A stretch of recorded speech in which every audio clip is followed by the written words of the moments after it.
আজ আমরা এই যে ভগ্নাংশ সংখ্যা দেওয়া আছে, একটা ভগ্নাংশ সংখ্যা তার বর্গমূল, তাদের সমষ্টির আবার বর্গমূল, এই ধরনের অঙ্কের সমাধান কীভাবে করব সেই সম্পর্কে আজকে আমরা আলোচনা করব। তো প্রথমে আমাদের জানতে হবে বা জেনে নিতে হবে যে ভগ্নাংশের বর্গমূল কী এবং কীভাবে ভগ্নাংশের বর্গমূল নির্ণয় করতে হয়। Good morning. আজ আমরা আলোচনা করব ভগ্নাংশের বর্গমূল। আমাদের ভগ্নাংশের বর্গমূল সম্পর্কে আলোচনা করতে গেলে প্রথমে জানতে হবে যে বর্গমূল জিনিসটা, বর্গমূল কী। তো বর্গমূল বলতে আমরা বলছি যে প্রথমে জানতে হবে আমাদের পূর্ণ বর্গ সংখ্যা। বর্গমূল জানার জন্য আমাদের প্রয়োজন হচ্ছে পূর্ণবর্গ সংখ্যা, অর্থাৎ পূর্ণবর্গ সংখ্যা হচ্ছে সেই সকল সংখ্যা যে সকল সংখ্যাগুলোকে এই দুটি একই সংখ্যার গুণফল রূপে প্রকাশ করা যায়। যেমন আমরা লিখছি 4 ইজ ইকুয়াল টু 2 ইন্টু 2, অর্থাৎ 4 সমান 2 কিন্তু 2, দুটো একই সংখ্যা, 2 এবং 2 তার গুণফল, অর্থাৎ আমরা লিখতে পারি সূচকের নিয়ম অনুযায়ী 2 to the power 1 plus 1, that is 2 square. তাহলে 4 ইজ ইকুয়াল টু 2 স্কোয়ার। এই জন্যে 4 হচ্ছে একটি পূর্ণবর্গ সংখ্যা, দুটি একই সংখ্যার গুণফলে প্রকাশ করছে। অন্যভাবে যদি আমরা লিখি 25, 5 into 5, 25 is equal two 5 into 5, এটাকে আমরা 5 স্কোয়ার হিসেবে প্রকাশ করতে পারি। তাহলে 5 স্কোয়ার 2 স্কোয়ার অর্থাৎ 25 বা 4, এগুলো হচ্ছে আমাদের পূর্ণবর্গ সংখ্যা। এদের বর্গমূল কত? বর্গমূল যখন আমরা করব অর্থাৎ 4 এর বর্গমূল, 4 এর বর্গমূল square root of 4 is equal to root over of 2 square is equal to 2. অনুরূপভাবে 25 এর বর্গমূল is equal to square root of 25 is equal to 5 square is equal to 5. তাহলে আমরা পেলাম এটা হচ্ছে আমাদের অর্থাৎ 4, 25 এই সংখ্যাগুলো হচ্ছে আমাদের পূর্ণ বর্গ সংখ্যা। এখন আমাদের জানতে হবে যে ভগ্নাংশ সংখ্যার বর্গমূল নির্ণয় করতে হলে প্রথমে আমাদের জানতে হবে যে পূর্ণ বর্গ ভগ্নাংশ, পূর্ণবর্গ ভগ্নাংশ সংখ্যা বলিতে কি বুঝো। তো আমরা জানি ভগ্নাংশ, যে কোনো ভগ্নাংশ সংখ্যা দুটো অংশ, আর হচ্ছে লব, উপরের অংশ হচ্ছে লব, নিচের অংশ হচ্ছে আমাদের হর। তাহলে কোনো ভগ্নাংশের যদি লব এবং হর উভয়ই পূর্ণবর্গ সংখ্যা হয়, পূর্ণ সংখ্যা হয়, তাহলে আমাদের এই ভগ্নাংশকে পূর্ণবর্গ ভগ্নাংশ সংখ্যা বলা হবে। অর্থাৎ ভগ্নাংশের লব ও হর, যে সকল ভগ্নাংশের লব ও হর পূর্ণবর্গ ধনাত্মক সংখ্যা, লব ও হর পূর্ণবর্গ ধনাত্মক সংখ্যা, তাদের আমাদের পূর্ণবর্গ ভগ্নাংশ বলবে। যেমন যদি আমরা লিখি 4/25, 4/25, 4কে আমরা লিখতে পারি 2 ইন্টু 2, আর 25 5 into 5, that is 2 square by 5 square. আমরা লিখি 2/5 দা স্কোয়ার। অর্থাৎ এখানে 4/25 এটা হচ্ছে পূর্ণবর্গ ভগ্নাংশ সংখ্যা, কারণ 2/5 এটি হচ্ছে আমাদের ভগ্নাংশ, এই জন্যে এটা হচ্ছে পূর্ণ ভগ্নাংশ সংখ্যা। আর এখানে 2, 5 এগুলি ছিল আমাদের পূর্ণ সংখ্যা, এই জন্য এগুলি ছিল পূর্ণবর্গ পূর্ণ সংখ্যা, আর হচ্ছে পূর্ণবর্গ ভগ্নাংশ সংখ্যা। আশা করি সকলে বুঝতে পেরেছ যে পূর্ণবর্গ ভগ্নাংশ সংখ্যা। এখন আমরা অপর একটি সংখ্যা নিচ্ছি, ধরো 9 ডিভাইড বাই 64, এটা পূর্ণবর্গ ভগ্নাংশ সংখ্যা কিনা কেউ যাচাই করবো। তো আমরা প্রথমে 9 এবং 64 উভয়েরই উৎপাদক করবো। 9 তো আমরা সহজে পাচ্ছি 3 ইন্টু 3, 64 এটা আমরা উৎপাদক বিশ্লেষণ করে নিই, 2 32 2 16 2 8 2 4 2 2 1 2 3 4 5 6 অর্থাৎ 2 into 2 2 into 2 into 2 into 2 অর্থাৎ আমরা এটাকে লিখতে পারি 3 স্কয়ার ডিভাইড বাই এখানে দেখো এই দুটো দিয়ে একটা এই দুটো দিয়ে একটা এই দুটো দিয়ে একটা অর্থাৎ আমাদের হচ্ছে এখানে 2 square into 2 square into 2 square তাহলে আমরা দেখতে পাচ্ছি 9/64 এই যে ভগ্নাংশ সংখ্যাটার বর্গমূল বা ভগ্নাংশ সংখ্যাটাকে আমরা প্রকাশ করতে পারছি যে লব সেটা হচ্ছে 3 স্কয়ার একটা পূর্ণবর্গ সংখ্যা আর হর হচ্ছে কয়েকটি পূর্ণবর্গ সংখ্যার গুণফল সুতরাং 9/64 এটা আমাদের একটা পূর্ণবর্গ ভগ্নাংশ সংখ্যা 9/64 একটি পূর্ণবর্গ ভগ্নাংশ সংখ্যা এরপর কিছু কিছু সংখ্যা বা ভগ্নাংশ সংখ্যা আছে যেগুলিকে আমাদের পূর্ণবর্গ ভগ্নাংশ সংখ্যা নয় যেমন আমরা এখানে পূর্ণবর্গ সংখ্যা 25 অপর একটা সংখ্যা নিচ্ছি 25/162 এই সংখ্যাটা পূর্ণবর্গ ভগ্নাংশ সংখ্যা কিনা আমরা নির্ণয় করব 25 is equal to 5 into 5 162 আমরা উৎপাদক বিশ্লেষণ করছি 281 327 3933 তাহলে আমরা পেলাম 162 is equal to 2 into 3 into 3 into 3 into 3 এটাকে আমরা লিখতে পারি 5 স্কয়ার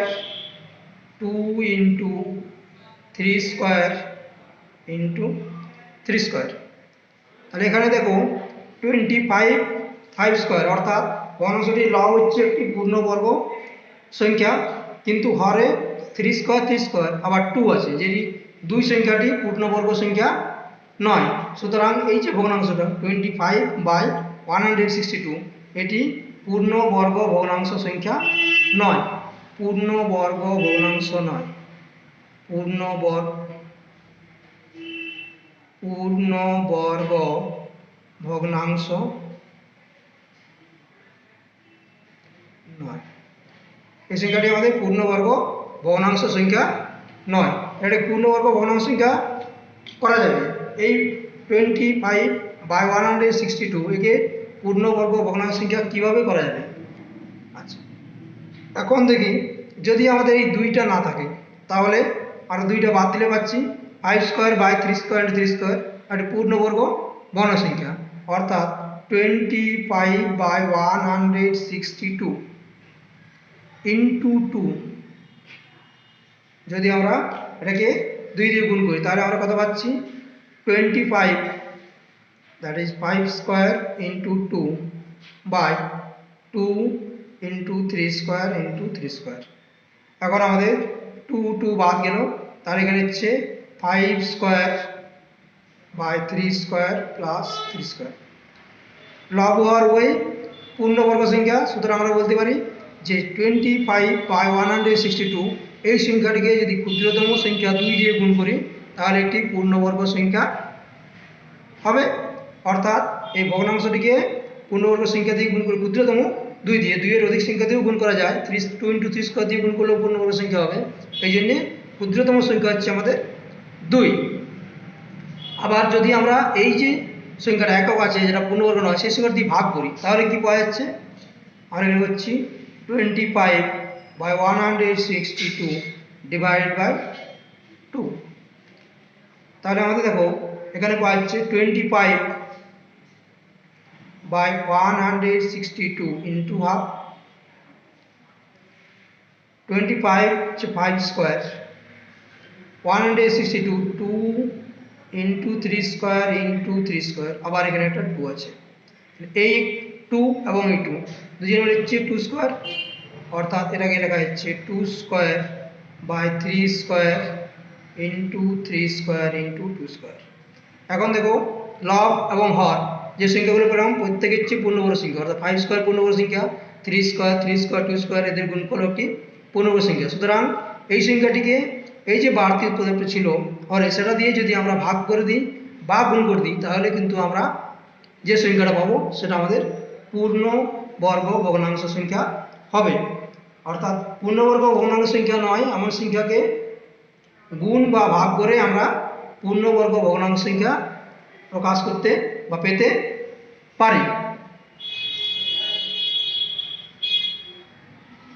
এরপরে দেখো যদি আমরা অপর একটা সংখ্যা নিই, আমরা অপর একটা সংখ্যা নিচ্ছি 243/144। এই সংখ্যাটিকে কোন ক্ষুদ্রতম ধনাত্মক পূর্ণ সংখ্যা দিয়ে ভাগ করলে আমরা পূর্ণবর্গ সংখ্যা পাবো, ভাগ করব। তাহলে আমাদের 243 উৎপাদক বিশ্লেষণ করতে হবে। 243 3 দিয়ে যাবে, 3 8 যা, 3 1 যা, 3 27, 3 9, 3 3 1 2 3 4 5, 3 into 3 into 3 into 3 into 3, তাহলে 243 কে আমরা এভাবে লিখলাম। আর 144 একে যদি আমরা উৎপাদক বিশ্লেষণ করি, প্রথমে 2 72 2 36 2 18 2 9 3 3, অর্থাৎ আমরা লিখতে পারি 2 into 2 into 2 into 2 into 3 into 3। তাহলে আমরা এখানে কি পাচ্ছি 243 ইজিক্যাল টু 2 3 3 স্কোয়ার, আবার এই 2 3 হচ্ছে 3 স্কোয়ার ইন্টু একটা 3 বাড়তি 2 into 2 2 square into 2 square into 3 square. দেখা যাচ্ছে এখানে বাড়তি সংখ্যা পূর্ণ সংখ্যা বলতে আমাদের 3 আছে, যেটা পূর্ণবর্গ সংখ্যা নয়। সুতরাং যদি আমরা 243/144 কে এই 3 দিয়ে ভাগ করে দিই তাহলে আমরা পাবো 3 square into 3 square by 2 square into 2 square into 3 square. আমরা দেখছি লব এবং হর প্রত্যেকটি সংখ্যায় এখানে লবের একটি পূর্ণবর্গ সংখ্যা এবং হরও আমরা যে সংখ্যাটা পাবো সেটা পূর্ণবর্গ সংখ্যা। সুতরাং এই যে সংখ্যাটা পাওয়া যাচ্ছে 243/144 ডিভাইড বাই 3, এটা হচ্ছে একটা পূর্ণবর্গ ভগ্নাংশ সংখ্যা। অর্থাৎ 243/144 কে যদি আমরা ক্ষুদ্রতম পূর্ণ সংখ্যা 3 দিয়ে ভাগ করি তাহলে পূর্ণবর্গ ভগ্নাংশ সংখ্যা পাবো, পূর্ণবর্গ ভগ্নাংশ সংখ্যা পাওয়া যাবে।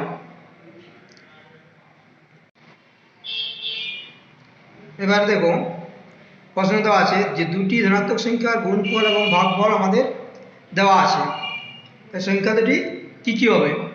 তো আমরা কী করব, প্রথমে আমরা সূত্রটা নির্ণয় করছি। আমরা ধরে নিচ্ছি যে সংখ্যা দুটি, একটা হচ্ছে ধরো উদাহরণসহ হচ্ছে, একটা উদাহরণ হচ্ছে আমাদের 5 এবং অপরটা হচ্ছে আমাদের 7।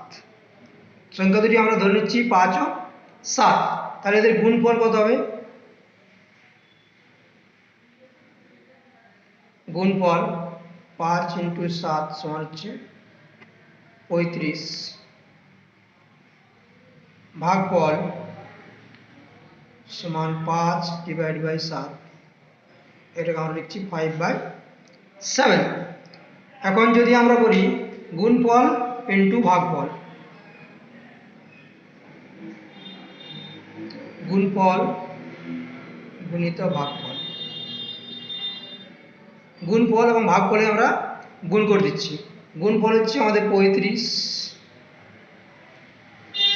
ভাগফল হচ্ছে কত 5/7, 5/7 7 5 যা 35, তাহলে 5 × 5 দ্যাট ইজ ইকুয়াল টু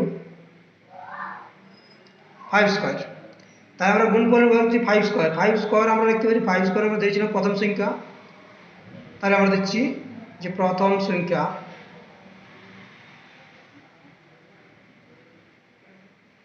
তার বর্গ। প্রথম সংখ্যার বর্গ হচ্ছে আমাদের গুণফল ইন্টু ভাগফল। আবার এখানে করছি গুণফল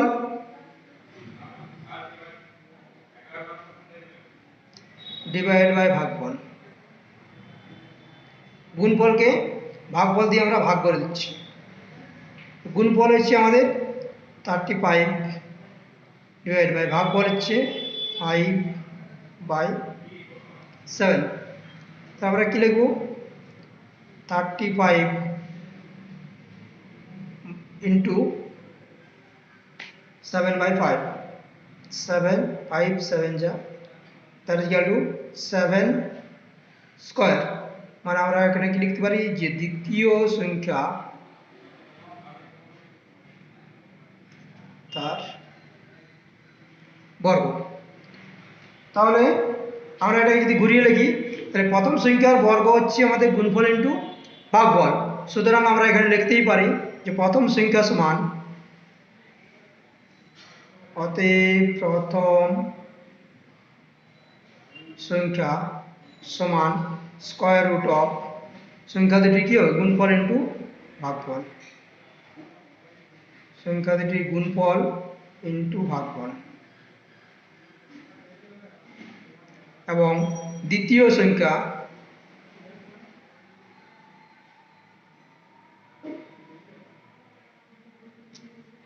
সংখ্যা সমান আমরা স্কয়ার রুট অফ সংখ্যা দুটির গুণফল, দ্বিতীয় সংখ্যা এখান দিয়ে আমরা পাচ্ছি দ্বিতীয় সংখ্যা দুটির গুণফল ডিভাইড বাই ভাগফল। অর্থাৎ আমরা এখানে পেলাম প্রথম সংখ্যা সমান সংখ্যা দুটির গুণফল ইন্টু ভাগফল তার বর্গমূল। এবং দ্বিতীয় সংখ্যাটা আমরা যেটা পাচ্ছি সেটা হচ্ছে দ্বিতীয় সংখ্যা হচ্ছে সংখ্যা দুটির গুণফল এবং গুণফল বাই ভাগফল তার বর্গমূল। অর্থাৎ গুণফল এবং ভাগফলকে গুণ করে যদি আমরা বর্গমূল করি তাহলে প্রথম সংখ্যা পাবো, এবং গুণফল এবং ভাগফলকে ভাগ করে যদি আমরা বর্গমূল করি তাহলে আমরা পাবো দ্বিতীয় সংখ্যা। সকলে বোঝা গেল আশা করি। আবার বলছি, সংখ্যা দুটি গুণফল ভাগফল নিলাম, গুণফল ইন্টু ভাগফল করে দেখা যাচ্ছে প্রথম সংখ্যার বর্গ, আর গুণফল বাই ভাগফল করছি দ্বিতীয় সংখ্যার বর্গ। তাহলে প্রথম সংখ্যা সমান বর্গমূলক গুণফল ইন্টু ভাগফল, আর দ্বিতীয় সংখ্যা হচ্ছে গুণফল এবং ভাগফলের যে ভাগ করব তাদের বর্গমূল। প্রথম ক্ষেত্রে গুণফল করব, প্রথম সংখ্যার ক্ষেত্রে গুণ করব, এই ক্ষেত্রে ভাগ করব। অর্থাৎ সূত্র দুটো তোমরা লিখে রাখবে, প্রথম সংখ্যা সমান স্কয়ার রুট অফ গুণফল ইন্টু ভাগফল, অর্থাৎ সংখ্যা দুটি গুণফল ইন্টু সংখ্যা দুটি ভাগফল, এবং দ্বিতীয় সংখ্যা সমান স্কয়ার রুট অফ সংখ্যা দুটি গুণফল ডিভাইড বাই সংখ্যা দুটির ভাগফল। এখন তোমরা এই প্রশ্নটির সমাধান করো। তো প্রশ্নটা তোমাদের দেওয়া আছে যে দুটি ধনাত্মক সংখ্যার গুণফল 14/15 এবং তাদের ভাগফল 35/24 হলে সংখ্যা দুটি কি কি হবে। তাহলে আমরা লিখতে পারি অতএব প্রথম সংখ্যা সমান প্রথম সংখ্যাটি সমান স্কয়ার রুট অফ সংখ্যা দুটির গুণফল দেওয়া আছে 14/15 ইন্টু সংখ্যা দুটির ভাগফল 35/24। और हाथ दी 2 7 जा 2 12 जा 3 5 जा 5 3 जा 5 7 जा। অর্থাৎ আমরা পেলাম under root of 7 into 7 divide by 3 into 12 কে যদি আমরা উৎপাদকে বিশ্লেষণ করি কত পাবো 2 6 2 3, অর্থাৎ 2 ইন্টু 2 ইন্টু 3। তাহলে আমরা পাচ্ছি square root of 7 square by 3 square into 2 square, that is equal to আমাদের কত দাঁড়াচ্ছে এখানে হচ্ছে 7, নিচে হচ্ছে 3 ইন্টু 2, দ্যাট ইজ 7/6। তাহলে আমরা পেলাম প্রথম সংখ্যাটি হচ্ছে 7/6 এবং দ্বিতীয় সংখ্যাটি এখানে আমরা লিখছি দ্বিতীয় সংখ্যাটি সমান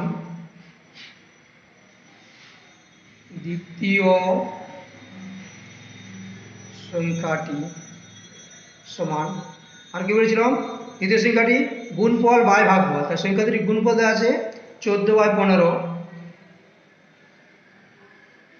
divide by 35/24 is equal to square root of 14/15 into 24/35। তারপরে কি করছি 3 5 যা 3 8 যা 3 5 যা 3 8 যা 7 2 যা 7 5 যা। তাহলে আমাদের এখানে হলো under root of 8 into 2 16 that is 4 into 4 and 5 into 5। তাহলে আমরা এখানে পাচ্ছি square root of 4 square by 5 square 4 square by 5 square that is equal to 4/5। তাহলে আমরা পেলাম প্রথম সংখ্যাটি হচ্ছে 7/6 প্রথম সংখ্যাটি 7/6 এবং দ্বিতীয় সংখ্যাটি 4/5। তাহলে আমাদের দুটো সংখ্যার যদি গুণফল এবং ভাগফল দেওয়া থাকে তাহলে সংখ্যা দুটি আমরা সহজে নির্ণয় করতে পারছি।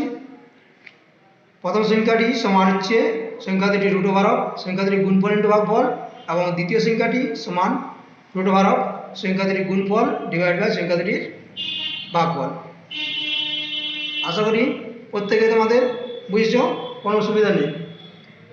এরপরে দেখো এখন এই প্রশ্নটা তোমরা লক্ষ্য করো যেখানে দেওয়া আছে square root over of 25/144 plus root over of 49/144।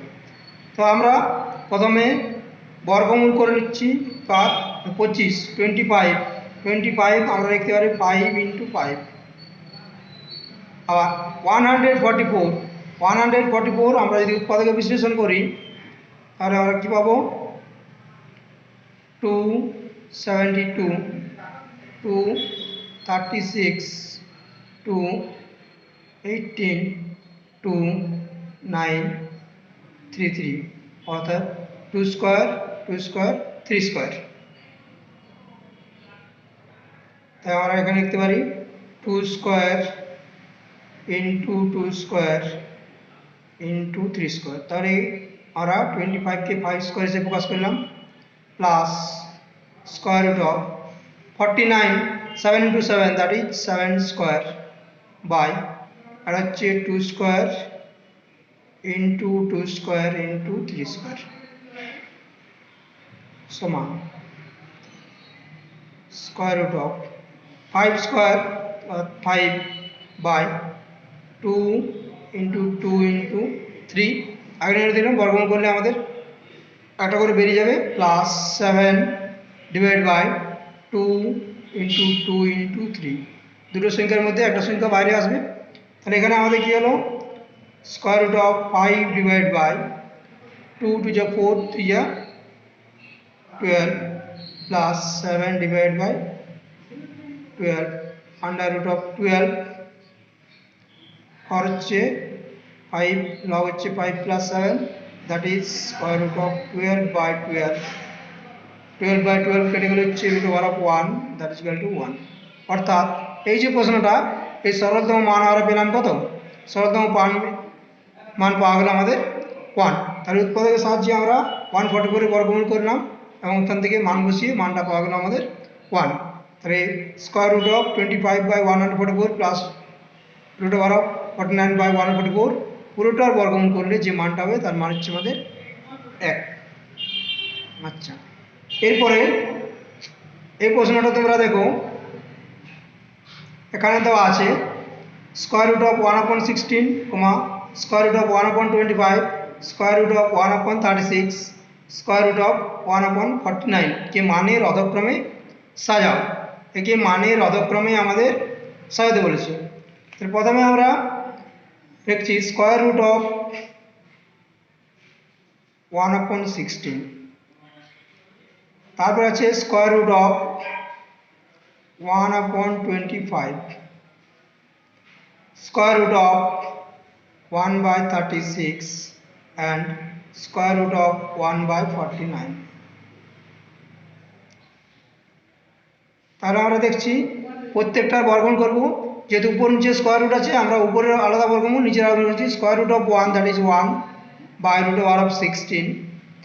এটা লেখা যায় 1/√25, 1/√36, 1/√49।